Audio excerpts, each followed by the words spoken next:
Slave of Christ. Want to welcome all my few little followers I got. I'm just starting out and everything, but I'm studying my Bible a lot. Got some free time on my hands, so this today what I want to bring forth is Mount of Olives and the significance it plays with end time prophecy, and as well as with proving the Bible as being true and living word. The Mount of Olives, it's found 15 times in the Bible, 11 times in the Gospels, once in Acts, and 3 times in the Old Testament. So it's not talked about much, but I'll list it off some scriptures where you can find it at. In Matthew 24, this place where he's given all these parables and the prophecies of the end time, such parables as with the fig tree, the goodman in the house, the servants, the 10 virgins, and with the talents, as in Matthew 24, it's called the Olivet prophecy. It covers a couple chapters. Then that's where Jesus goes. The Garden of Gethsemane is on the Mount of Olives, and Gethsemane means oil press or pressing of oil. And in Acts chapter 1 verse 9 is where Jesus ascends from, and his disciples are staring up at him, and the angels tell them that he'll come back the way he left. So that connects with the Old Testament in Zechariah 14 verses 1 through 4. That's Jesus going to sit down on Mount of Olives. There's going to be an earthquake, and it's going to split in half. And then in Ezekiel 11 verse 23, this is the glory of the Lord leaving the temple, Solomon's temple, in the day right before it was destroyed. This is a vision the good Lord gave Ezekiel. And what it is, the glory of the Lord leaves out of the east gate and ascends from the Mount of Olives. So we see Mount of Olives kind of like a window to heaven, if you would. And in Ezekiel 44, we're talking about the east gate is going to be shut and it won't be open again until Jesus returns. He's going to come through the east gate. And it also talks about the last temple in the time of the millennial reign of Jesus. And then for our scriptures, it's going to be Matthew 26. This is where Jesus, right before the crucifixion, he goes to the Garden of Gethsemane.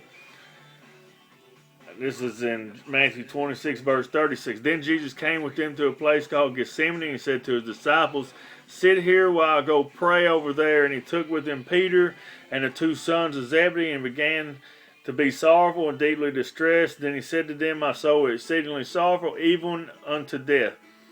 Stay here and watch with me." He went a little further and fell on his face and prayed, saying, "O my Father, if it be possible, let this cup pass from me. Nevertheless, not as I will, but as you will."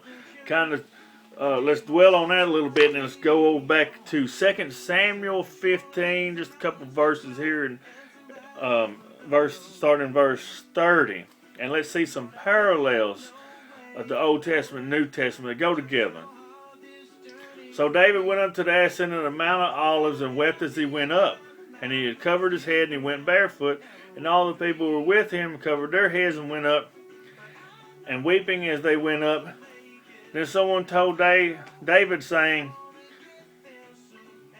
"Ahithophel is among the conspirators with Absalom." And David said, "O Lord, I pray, turn the counsel of Ahithophel into foolishness." So see, they're kind of both mourning and they got trials, but the parallels is this, surrounded that one story right there. I found a few parallels with King David and King Jesus. If you would, Jesus is always referred to as the son of David a lot of places, but they're both born in Bethlehem. They're both from the tribe of Judah. They're both shepherds. They're both kings. And both of them, the kings wanted to kill them because they were a threat to their throne. And they both had conspiracies come up against them. They both had a traitor that ate with them. And both of their traitors were close, as one was a disciple for Jesus and one was his own son of David there. And they're both prince, called prince in the Bible. Jesus, Prince of Peace. And David's called a prince to his people in the millennial reign. and they both go up to the Mount of Olives. They're both weeping. They're both praying. They both have their life threatened, and both of them have an army come after them. And very significant, both of them, their traitors, are hung in a tree.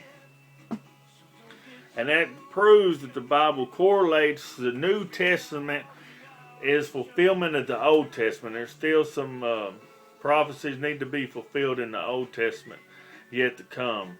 But it just proves that the Bible is living. I just want to bring that forward, and it does have a little bit of symbolism, end times, things that are yet to come. Shabbat Shalom.